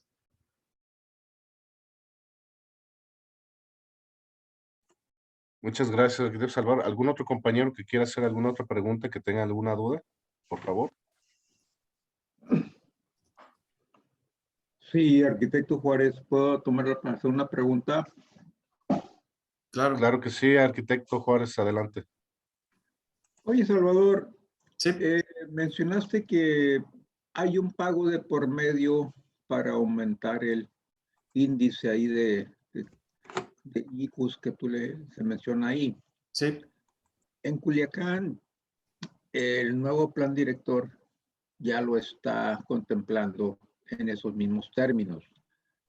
La pregunta es, para que ese cobro sea legal, tiene que estar en la ley de Hacienda Municipal o la ley de ingresos o lo que sea, ¿no? Ahí en Guadalajara, ¿ya existe en la ley ese cobro y cómo se estipula o tiene algunas tablas o cuál es la forma de cobro de ese índice en algunas partes se llaman derechos de desarrollo urbano, ¿no? O sea, no sé cómo le llaman por allá, pero pues no sé, el ayuntamiento no puede hacer cobros que no estén en la ley de ingresos o la ley de Hacienda Municipal. ¿Me pudieras explicar eso, por favor? Sí, claro, sí están incluidos, como bien comentas, el ejercicio previo, el año previo del ejercicio, se tiene que elaborar las propuestas para las leyes de ingreso y sí están contemplados. Como siempre, al final del año fiscal, pues hay ajustes, ¿no? Se pensó que a lo mejor por cuestión de, no sé, de fotomultas, el gobierno del estado iba a recaudar 50 pesos y al final del ejercicio recaudaron 52 o 49. Esos ya son ajustes, pero obviamente, previo al ejercicio se tiene que publicar sus propuestas para ello. Y sí está incluido en la ley de ingresos del municipio del año por iniciar, el año fiscal por iniciar. El valor o el precio que se paga por este ICUS varía de acuerdo a la zona, de acuerdo a lo que tú quieras conseguir, porque como los ejemplos que les ponía, a lo mejor el CUS o el coeficiente de utilización normal te marcaba 2.4 y tú tienes la posibilidad de llegar al doble, por decir algo, ¿no? 4.8, pero no estás obligado a ello. Tú puedes decir, es que yo nada más quiero un pequeño incremento para construir X adicional, edificación adicional en la parte alta, hacer una terraza para los departamentos que voy a construir, etcétera, ¿no? Entonces, para eso, igual que cualquier otra licencia de construcción, perdón, pasas con el juez calificador y te dice tantos metros construidos, tanto corresponde al CUS normal, al ICUS, que tiene un valor mucho mayor, que es lo que les comentaba. Al final de cuentas termina siendo con una visión más recaudatoria que de beneficio en el desarrollo urbano, y conforme a ello, pues te calcula el juez calificador y pasas y pagas como cualquier otra licencia. Disculpa, Salvador, nada más para finalizar. ¿Están asignados esos ingresos para una obra especial o para un uso especial, o se van al fondo común de ingresos municipales? No tienen no están etiquetados, te refieres, ¿verdad? Supongo. Así es, exacto. No están etiquetados. No son ingresos como cualquier otro del municipio, como el predial, como cualquier otro ingreso que tiene el municipio. Digo, y sí se entiende en algunos, por eso les decía, no es que, no quisiera pues parecer que estoy satanizándolo como tal. Entiendo que los municipios la mayoría de los municipios del país, no solo de Jalisco, están endeudados a tope y sus ingresos dependen mayoritariamente de las participaciones federales. Los municipios tienen pocos ingresos y son muy malos para cobrar además.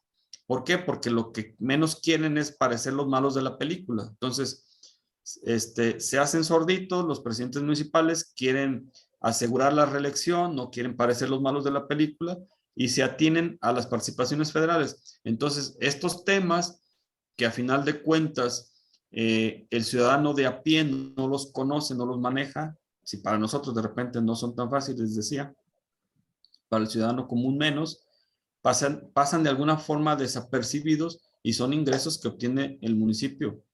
Que insisto, yo entiendo pues que los municipios están quebrados, la mayoría tienen deudas gigantescas y dependen de las participaciones federales fundamentalmente para su ejercicio, pero también no hay una autocrítica de su parte. Es el problema de los municipios, el gran problema de los municipios. Tienen nóminas obesas gigantescas. Nosotros como arquitectos lo vemos todos los días. Hace 15 años, estos temas de Internet todavía no estaban tan popularizados en términos de uso. Nuestros trámites, ¿cómo eran? Pues eran en ventanilla directa. Llevábamos el plano y directamente el plano te lo revisaban. Y es increíble que hoy en día, con toda la tecnología que tenemos a disposición para enviar, recibir documentos, ingresar un trámite en obras públicas, se requiera el doble o el triple de personal, cuando se supone que la tecnología debería de adelgazar la nómina municipal. Al contrario, cada que entra un presidente municipal, y eso no tiene que ver con colores, yo no tengo ninguna filia con ningún partido, esto es en general. Cuando entra un presidente municipal, sea verde, rojo, colorado, morado, azul, el color que ustedes me digan, lo primero que hace es generar puestos para ubicar en la nómina oficial a sus cuates. ¿Y qué hace al final esto? Pues engrosar esa nómina municipal, generar más problemas, y hay que buscar ahora cómo el municipio subsana esos déficits, o endeudándose, o inventando leyes tontas como esta, ¿no? Que no tienen una visión de largo plazo, sino resolver el problemita inmediato. Visión personal, obviamente, ¿verdad? Si tengo pie para otra pregunta, me dicen, por favor. Sí, adelante, arquitecto Jaime. Oye, Salvador, el impuesto predial, que es uno de los ingresos principales de los ayuntamientos, representa a nivel nacional el 0.5 de los ingresos al erario. Sí. Hay una propuesta que ese impuesto debería de presentar en lugar del 0.5 el 4% realmente para estar equiparados con otras economías y otros países. Esto significaría aumentar por 7 o por 8 el impuesto actual. Sí. ¿Es procedente o cuál sería el impacto o cómo se lo vería desde su punto de vista? Y disculpa que nos salgamos un poquito. Sí, obviamente como dices, pues son visiones, ¿no? Visiones personales o interpretaciones de lo que se pudiera hacer.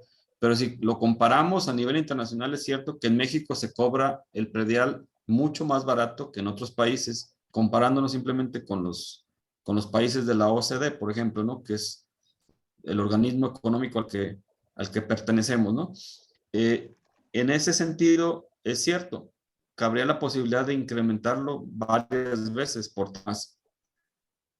Por ahí en alguna ocasión yo escuché a una persona que comentaba que era una señorita que se dedicaba a la promoción de bienes inmuebles, no de aquí de Guadalajara, ella era de la Ciudad de México.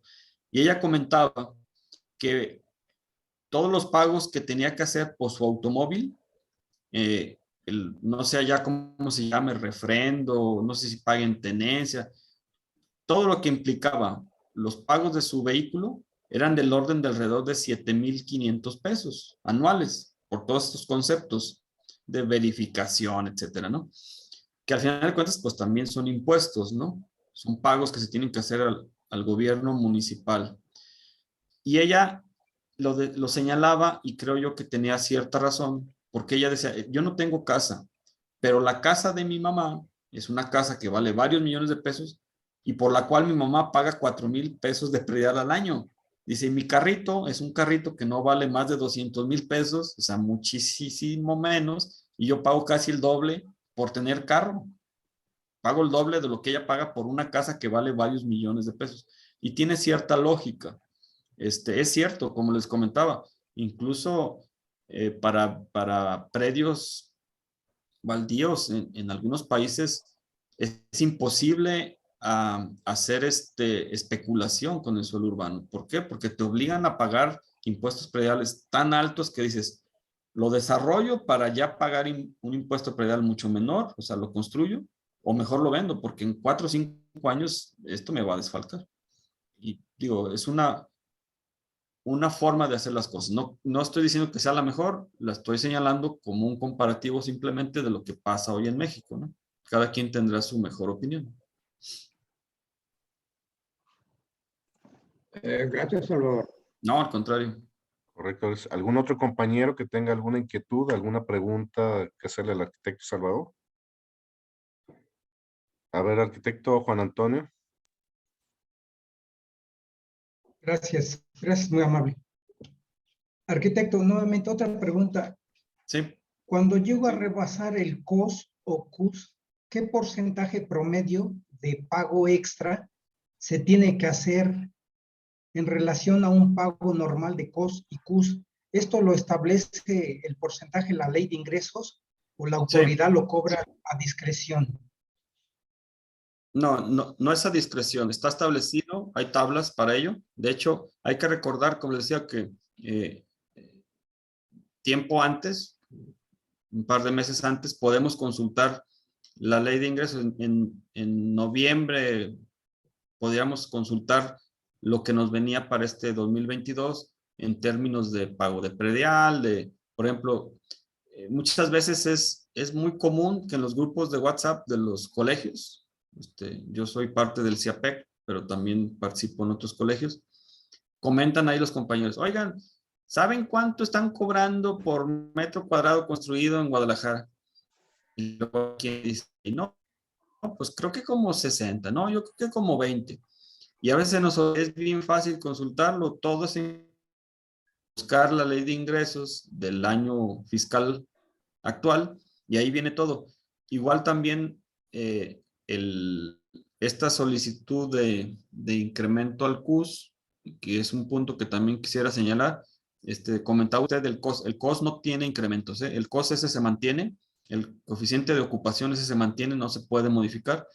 El CUS es el que sí puede acceder al incremento al CUS, al ICUS, pero sí está establecido, no es a discreción, y creo yo que es lo mejor, porque si de por sí tenemos ventanas o nos encontramos de repente con ventanas abiertas para la corrupción, imagínense si esto fuera a discreción, pues tendríamos jueces calificadores millonarios, ¿no? En fin, digo, eso ya son otros temas, pero qué bueno que está arreglado, pues sí es algo que está normado y que existe y que se puede consultar incluso. Excelente, gracias, arquitecto, muy amable. Al contrario. Gracias, arquitecto Salvador. Bueno, pues si no tienen alguna otra pregunta, algún otro compañero, pues les doy las gracias a todos por acompañarnos el día de hoy. Y gracias otra vez al arquitecto Salvador Dueñas, que estuvo muy buena tu ponencia. Pues les doy las gracias a todos los compañeros y los espero. Les vamos a pasar la información. Daniel, yo quisiera hacer una pregunta. Perdón, sí, adelante, arquitecto Germán, adelante. La plática ha sido excelente, muy bien documentada, pero fíjate que yo tengo unas dudas en base que siempre nos han existido. Tenemos reglamento, tenemos leyes y seguimos viviendo en una zona metropolitana anárquica por todo lo que nos ha explicado ahorita nuestro ponente. Requisitos, hay que cumplir las cosas, pero nuestra ciudad cada día en su área metropolitana, en pues todos los sentidos como lo vemos nosotros, transporte, vialidades, colonias que se autorizan sin agua, alimentación con pipas, el transporte no llega, el transporte llega por una calle y el fraccionamiento hay que caminar 300 metros. Y yo digo que es una lástima todo lo que nos sucede, porque en leyes y reglamentos y en buenas disposiciones, pero no cabe duda que los aspectos políticos superan la técnica, todo lo que se pueden hacer recuerdo desde el arquitecto Camberos Garibi, sus ¿cómo se puede decir? Su oposición a ciertas cosas que se hacían técnicamente, las del ingeniero Jorge Matute Remos y varios urbanistas que desgraciadamente pues no tuvieron eco. Sin embargo, los aspectos políticos siguen perjudicando mucho. Sí, eso es cuanto digo. Sí, perdón. Sí estoy de acuerdo con usted, con lo que señala. Desgraciadamente, luego se buscan estas ventanas que quedan abiertas o semiabiertas para la oportunidad de corrupción. Existe, ustedes saben, la denominada afirmativa ficta. ¿Qué significa la afirmativa ficta? Que si yo ingreso una solicitud, una petición al ayuntamiento para realizar una intervención en mi comunidad, en mi predio particular X, y el ayuntamiento no me da respuesta en tiempo y forma, aun cuando yo le haya llevado toda la documentación requerida, un juez puede determinar que como no se me atendió mi petición, se me está otorgando una autorización o una afirmación a mi petición de forma implícita. Es decir, si ustedes le dicen a su esposa, me quiere, y ella no les contesta, quiere decir que sí los quiere. Así. Pues mejor no le pregunten más. Pues entonces, ¿qué es lo que pasa? Que luego los malos políticos o los malos servidores públicos intencionalmente reciben una solicitud para un desarrollo de 25 niveles en una zona que se pueden hacer 8.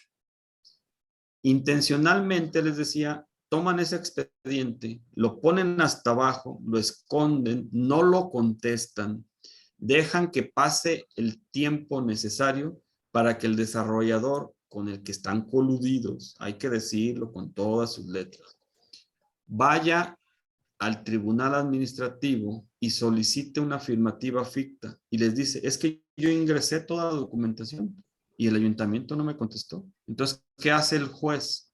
Que muchas veces también se ha señalado, están coludidos. ¿Qué hace el juez? Otorga una afirmativa ficta y se termina haciendo un desarrollo con características que la ley no prevé en zonas donde no debería de hacerse. Es una ventana de corrupción que existe, claro que Sí. lo hay. Precisamente ese es mi comentario. O sea, técnicamente están todos los sustentos para un desarrollo sustentable, vaya el pleonasmo, para que los crecimientos vayan de acuerdo a la ley, a los reglamentos, a los códigos, a los consejos, a todo lo que participa para un buen desarrollo de la ciudad, de la zona conurbada. Sí. Sin embargo, vuelvo a insistir en mi comentario, los políticos corruptos, los jueces corruptos, los funcionarios dentro de cada uno de los departamentos del propio municipio, del estado, federales, corruptos.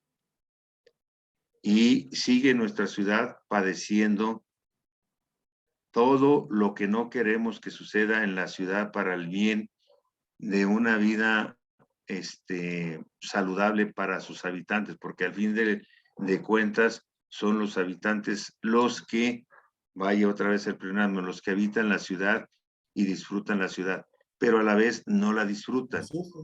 Tenemos en la propia ciudad parques, como bien lo mencionaba, que son lugares llenos de paracaidistas, por poner un ejemplo, simplemente un parque, y no hay autoridad que los mueva.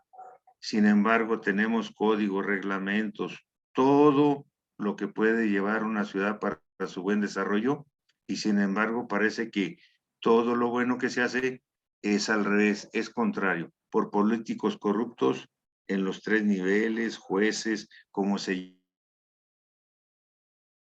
llame. Es una ciudadanía un poquito irresponsable, que no pelea. Lógico que nunca vamos a ganarle a los políticos porque son los principales corruptos. La prueba tenemos en lo que sucede en la ciudad. Hay un nuevo periférico que está circulando, no está terminado.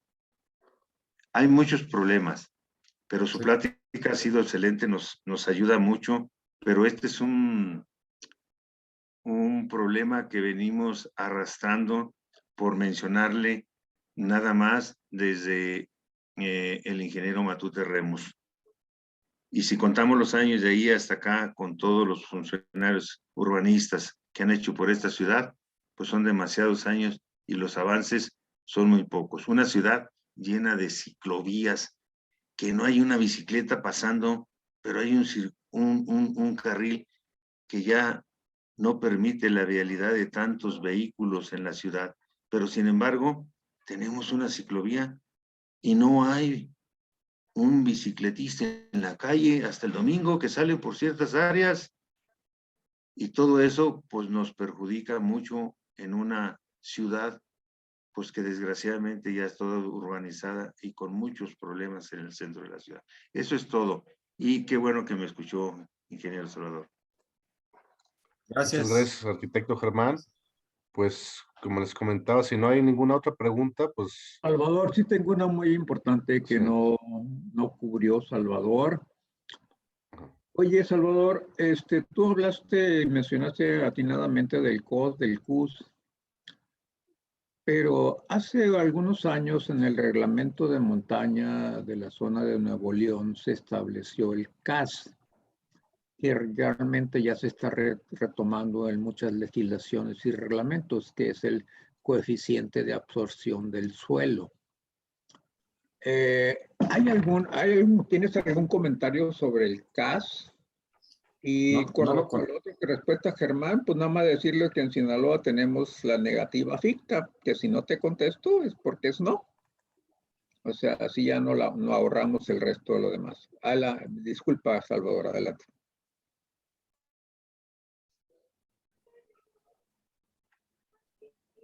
Adelante, arquitecto Salvador. Se cortó un poco.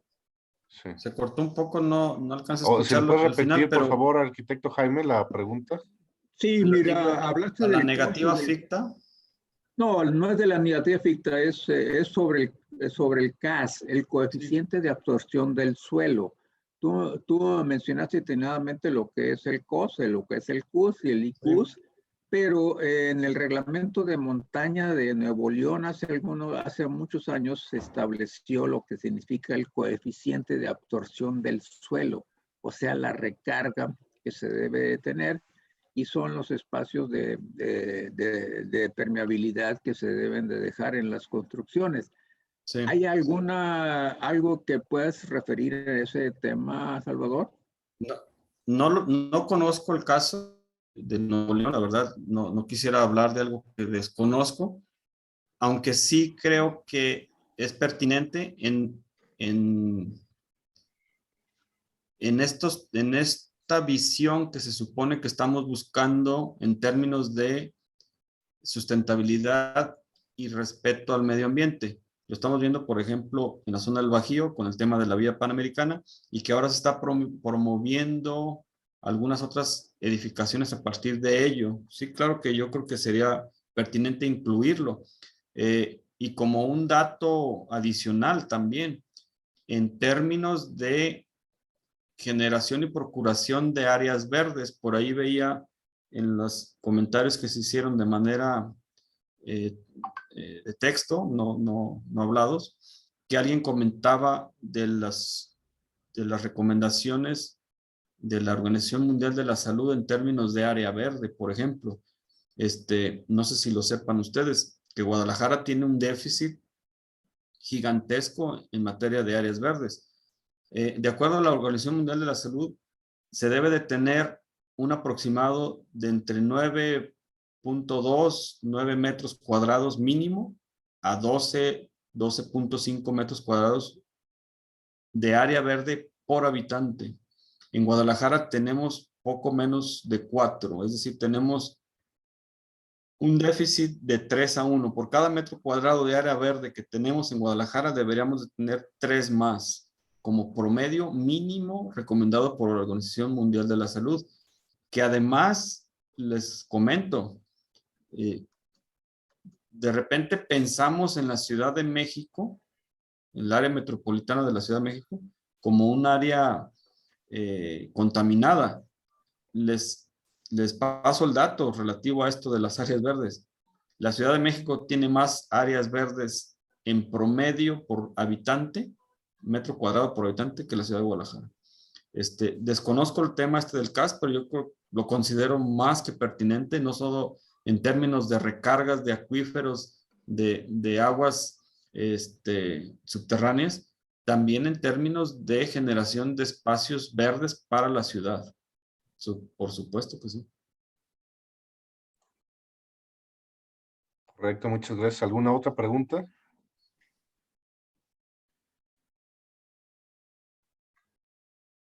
Bueno, si no hay ninguna otra pregunta, les reitero mi agradecimiento a todos los compañeros que estuvieron el día de hoy con esta gran ponencia que nos dio el arquitecto Salvador.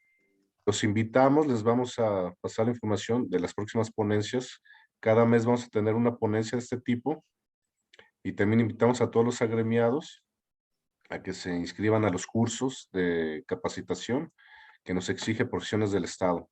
Pues muchas gracias a todos y ahora sí que los esperamos para la próxima. Muchas gracias. Gracias, Gracias, Dani. Salvador. Excelente exposición. Muchas gracias, Daniel. Bien Gracias. conducido. Hasta luego. Buenas noches. Muchas Muy gracias amable. al ingeniero Gracias. Salvador Dueñas por su participación. Buenas Gracias. noches. Gracias, hasta luego. Gracias. noches. Gracias, buenas noches a todos. Gracias, un gusto. Muchas gracias, buenas noches. Buenas noches a todos. Buenas noches a todos. Erasmo. Hasta luego, Jesús Hasta luego. Lorenzana. Saludos, gracias, hasta luego. Juan José Flores. Marcelo. Monteón, Inge Monteón, ya le cambiaron el sexto. Pues, a ver Bueno, si no me siento mal en la noche. Perdón, ingeniero, perdón. Hasta luego, muchas gracias a todos, Marcelo, todos los compañeros, a Oscar, Horta, todos los que están aquí conectados, estoy viendo, a Moy, a Moisés Aguas, a su secretario, a todos los compañeros, a Juan José Flores, todo. A todos, muchas gracias. Gracias por la Gracias. presentación. Buenas Buenas noches. noches. Buenas noches. Gracias.